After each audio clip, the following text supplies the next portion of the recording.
You are standing in a city that works. It is somewhere along the eastern edge of the Mediterranean, a little over 3,000 years ago, and the morning smells like wood smoke and drying fish, and the particular dust that copper leaves on your hands. There is a harbor down the hill, and in that harbor there are ships, and on those ships there is tin that traveled further than you will ever travel in your life. You cannot read, but there are people whose entire job is to read, and they keep records on clay of who owes what to whom, of grain and oil and bronze, of promises made between kings you will never see. Your roof does not leak. Your children are fed. The palace on the hill has always been there, and the roads have always been safe, and the letters have always arrived. You have no reason on this ordinary morning to imagine that within your lifetime almost every piece of this, the harbor, the palace, the writing, the roads, the kings, will simply stop. Not slowly, not gracefully, all of it more or less at once, across an entire connected world. Why did the Bronze Age collapse? Why did an interlocking web of wealthy, literate, cosmopolitan kingdoms, Egypt, the Hittites, the Mycenaeans, the great trading cities of the Levant, fall apart within a span of a few decades? So completely that some of them forgot how to write and would not remember for centuries. Let's go through it properly, because the honest version of this story is stranger and more unsettling than the one most people carry around. Here's the assumption almost everyone starts with. When a civilization falls, we imagine a single villain. A barbarian horde crests the hill. A plague empties the streets. A tyrant burns it all down. We want one cause, one face, one moment we can point to and say, there, that's when it ended. Except that's not actually how it worked. The late Bronze Age didn't die of one wound. It died the way a body dies of many small failures happening at once, where no single organ is fully to blame, and yet nothing recovers. So let's look at the evidence, and let's start with just how connected this world actually was, because that connection is the whole key. Around 1300 to 1200 before the Common Era, the Eastern Mediterranean was not a scatter of isolated tribes. It was a system. Historians sometimes call it the first true international age, and that's not romantic exaggeration, it's what the documents show. We have letters, actual diplomatic correspondence baked into clay, where the Pharaoh of Egypt and the king of the Hittites and the rulers of Babylon and Assyria address each other as brothers. They complain about late shipments. They negotiate marriages. They send each other doctors and gold and gifts of glass. There is a shipwreck discovered off the coast of modern Turkey, a single trading vessel that went down around 1300 BCE. And inside that one wreck, archaeologists found copper from Cyprus, tin from somewhere far to the east, ebony from Africa, ivory from hippopotamus and elephant, amber that had traveled all the way from the Baltic, pottery from the Aegean, and tools in the styles of at least 7 different cultures. One ship, 7 cultures. That's not a village economy. That's globalization 3,000 years before the word existed. And here is the first crack hiding inside that wonder. Bronze, the metal the entire age is named for, the metal of every serious weapon and tool and prestige object, requires 2 ingredients. Copper, which was relatively common, and tin, which was not. Tin was rare, and the tin that fed the Mediterranean came from far away, along long trade routes that passed through many hands. So the most powerful kingdoms on earth had built their military and economic supremacy on a supply chain they did not fully control. Their strength was real, it was also borrowed. Cut the tin roots, and the greatest army in the world is holding tools it can no longer replace. Now hold that thought, because a fragile supply chain is only dangerous when something starts pulling on it. Let's talk about the climate, because this is where the ground itself, quite literally, begins to shift. For a long time, the environmental story was speculation. For a long time, the environmental story was speculation. For a long time, the environmental story was speculation. For a long time, the environmental story was speculation. For a long time, the environmental story was speculation. For a long time, the environmental story was speculation. For a long time, the environmental story was speculation. For a long time, the environmental story was speculation. It isn't anymore, or at least it's a lot firmer than it used to be. Researchers have pulled cores from lake beds and studied pollen trapped in ancient sediment, layer by layer, and what those layers record is rainfall. Because different plants thrive in wet years and dry years, and the pollen preserves the difference. And across the eastern Mediterranean, right around the decades of the collapse, the pollen tells a consistent story. The rains failed. Not for one bad season. For a sustained stretch long enough to matter, a drought that settled over the region and did not lift. Some researchers have pointed out that this drought lines up disturbingly well with the collapse timeline, close enough that it's hard to call it a coincidence. Picture what that means on the ground. A palace economy of this era isn't just a fancy building. It's a machine for storing and redistributing grain. The king takes in the harvest, holds it, and doles it back out. To soldiers, to craftsmen, to priests, to the people who keep the whole apparatus running. That machine only works if the harvest comes in. Now imagine several bad years in a row. The storehouses thin. The redistribution stutters. The soldiers who were fed by the palace start to wonder why they're still loyal to a palace that can no longer feed them. And notice what's happening underneath. The drought hasn't destroyed a single wall yet. It has simply made the promises hollow. The whole system ran on the belief that next year the grain would come. Take away that belief, and the walls don't need to fall. The people inside them just stop showing up. Now here's something that almost nobody talks about when they tell this story. And it's the piece that turns a regional drought into a total collapse. It's the way connection itself becomes the weapon. We tend to think of a trade network as pure strength. More partners, more wealth, more resilience. And in good times, that's true. But a tightly coupled system has a hidden property. When one node fails, the failure doesn't stay put. It travels. If your city depends on grain shipped from a neighbor, and copper from an island, and tin from beyond the horizon, then you are only ever as stable as the weakest link in a chain you can't even see the end of. In a good century, that's invisible. In a bad decade, it's fatal. The drought hits one region. That region can't export food. The region that depended on that food starts to starve.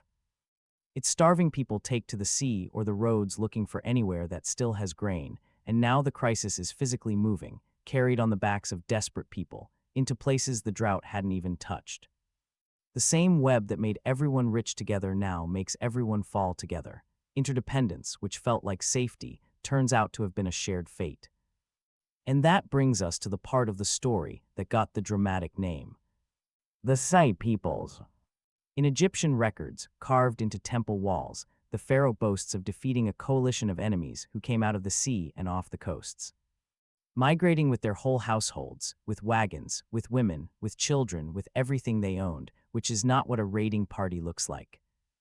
A raiding party travels light and goes home. People who bring their children and their furniture are not raiding, they are fleeing, they are looking for somewhere to live. The Egyptian texts describe these groups sweeping down the coast, and they list the great powers that fell before them, and the language is apocalyptic. No land could stand before them, the records say. For a long time, this was the whole explanation. Mysterious sea raiders showed up and knocked over civilization. Case closed. Except, and this is where we have to slow down, that explanation quietly assumes the thing it's supposed to prove. Where did the sea peoples come from? Why were entire populations suddenly on the move, dragging their families across the sea toward some of the most powerful armies on Earth? People with homes and full storehouses do not load their children onto boats and sail into a war zone. People do that when the thing behind them is worse than the thing in front of them. Which means the sea peoples may not have been the cause of the collapse at all. They may have been a symptom of it, refugees of a catastrophe already underway somewhere upstream, a drought and a famine and a failure that started before them, pushing them onto the water. The horde at the gates might really have been families who had nowhere else to go. And that's a much darker story than a villain, because there's no one to blame and no clean way to have stopped it. Now let's talk about a single city, because sometimes the enormous is easier to feel when you shrink it down to one place and one voice. There was a great trading city on the northern Levantan coast, a wealthy, literate hub with its own kings and its own archive. And in the final layer of that city, in the last days before it burned and was abandoned forever, archaeologists found a letter. It had been written on clay, and it was still in the kiln, unfired, waiting to be baked hard and sent. Which means it was never sent, because whatever was coming arrived first. In that letter, the king is pleading for help. He writes that enemy ships have been sighted, that his own fleet is away, that his troops are stationed elsewhere, that the country has been left undefended. The city is naked, he's saying, send help. We think the help never came, the letter never left. The city burned and the writing stopped, and for the people who lived there, the international age simply ended, mid-sentence, in a kiln. Hold on to that image, a cry for help that never got mailed, because it tells you something the grand climate charts can't. It tells you what it felt like. It felt like being connected to everyone and reachable by no one. It felt like a phone with no signal in the exact moment you needed the call to go through. Now let's talk about why the falling didn't stop once it started, because this is the mechanism that turns a crisis into a collapse. There's a concept researchers use, the idea that complex societies can become fragile precisely because they are complex. A society like this one had specialized. There were people who only made bronze, people who only kept records, people who only administered trade, people who only farmed, and every one of them depended on all the others. The scribe doesn't grow food. The farmer doesn't smelt metal. The metalworker can't function without the tin the traders bring, and the traders can't sail without the goods the farmers and smiths produce. It's an exquisite arrangement, and it produces astonishing wealth, and it has one terrible weakness. Pull out enough threads and the whole tapestry doesn't fray. It unravels. When the trade stops, the metalworker has no tin, so there's no bronze, so there are no new tools, so farming gets harder, so there's less food. So the scribes and soldiers go unfed, so the administration collapses, so the trade stops even harder. Each failure feeds the next. It's a spiral, and once it's turning fast enough, no single hero, no single good harvest, no single wise king can reach in and stop the wheel. The specialization that made them great is the same specialization that meant none of them could survive alone. And now, and this is essential, so I'm going to slow all the way down here, because it would be very easy to make this too clean. And the honest thing is that we don't actually know all of it. We don't have a single smoking gun. We have a drought well documented, but not perfectly dated everywhere. We have earthquakes. There's real evidence of a cluster of seismic activity in the region during these decades, what some researchers half-jokingly call an earthquake storm. And toppled walls can be found in the ruins, but an earthquake alone doesn't explain why the cities were never rebuilt. Since these people had rebuilt after earthquakes many times before. We have the sea peoples, but we're genuinely unsure who they were, where exactly they came from, or how much of the destruction was truly theirs versus destruction that got attributed to them by kings who needed an enemy to blame. We have signs of internal unrest, hints that ordinary people in some places may have turned against their own palaces. But hints are not proof, and it's tempting to read our own anxieties about inequality back into ruins that can't talk. The evidence doesn't cleanly support any single framing. Anyone who tells you they know for certain exactly why the Bronze Age fell is selling you confidence the sources don't contain. What most researchers have moved toward instead is less satisfying and, I think, more true. It's the idea of a system's collapse, not one cause but a convergence. Drought weakens the harvests. Weak harvests strain the palace economies. Strained economies fray the trade routes. Frayed trade cuts the tin, which cripples the bronze, which undermines both armies and agriculture. Earthquakes topple key cities at the worst possible moment. Displaced, starving people begin to move, and their movement spreads the disruption into new regions, which produces more displaced people. in a feedback loop that eats its way across the whole map. No one of these things would have done it. All of them together, striking a system already stretched tight by its own interdependence, did. It wasn't a murder. It was a cascade. So let's return to the central question. Why did the Bronze Age collapse? The most honest answer the evidence allows is this: it collapsed because it was successful. Its very achievements, the long trade routes, the deep specialization, the tight web of mutual dependence, the concentration of everything in fragile palace economies, were the same features that, under enough simultaneous pressure, transmitted failure instead of absorbing it. The strength and the weakness were the same trait, seen in different weather. In good years, connection meant prosperity. In bad years, connection meant that no one could fall alone. They built a world too intricate to fail gracefully, and so when it failed all at once. And here is the detail I can't stop thinking about, the one that makes this more than an old story about old ruins. After the collapse in several of these places, the writing stopped. Not just the palaces and the trade, the literacy itself. The specialized scribes who knew the scripts were part of the system that fell, and when the system fell, the knowledge fell with them. In Greece, the writing used by the Mycenaean palaces vanished, and for something like 4 centuries, 400 years, the Greeks did not write. An entire civilization forgot how to read. When writing finally returned to that part of the world, it came back in a completely different form, borrowed and rebuilt almost from scratch. Think about what that means. A skill that had existed, that people used every day to run kingdoms, simply disappeared from a whole population for longer than the United States has currently existed. Progress, it turns out, is not a ratchet. It does not only click forward. It can slip, it can be lost, it can be unknown.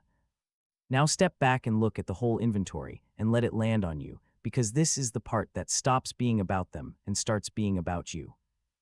You live inside a system too. You are reading this on a device you could not build, made of materials you could not source, assembled on the far side of an ocean. Running on power you did not generate, funded by an economy whose full workings no single living person actually understands. Your food arrives from places you'll never see, along supply chains you never think about, right up until the season they hiccup and the shelves go strange for a week. And you feel, for just a moment, how thin the membrane really is. You are richer than a Bronze Age king in almost every measurable way. You are also, in some quiet sense, more dependent than he was, on more distant threads, more of which you cannot see. That's not a warning, it's not a prophecy of doom. It's just the same trade the late Bronze Age made, enormous strength in exchange for a fragility you agree not to look at directly. Because looking at it directly is unbearable, and the harbor smells like wood smoke and the roof doesn't leak, and the letters have always arrived. The people in that opening city weren't foolish. They weren't primitives. They were sophisticated, cosmopolitan, connected, comfortable, a lot like us. They had every reason to believe their world was permanent, because within any single human lifetime, it looked permanent. The palace had always been there. And that, I think, is the real weight of this story, heavier than any drought chart or any burned city. It's not that their world ended. It's that they couldn't feel it ending. The collapse from the inside on any given morning would have looked like a slightly worse year. Then another one, then a shortage. Then a rumor from the coast. Then a letter you meant to send and never did. They thought they were living in the middle of the story. They were living at the end of one's. We can't read our own moment any better than they could read theirs. That's the part that doesn't resolve, the loop I can't close for you or for myself. Every civilization believes it's the exception. Every one of them, right up until the letter stays in the kiln. They built a world of ships and letters and kings, connected across an entire sea, and they were sure the ships would always sail. The ships stopped. The letters stopped. And the silence they left behind was so complete that it took us 3,000 years just to start asking why. That it took us 3,000 years just to start asking why.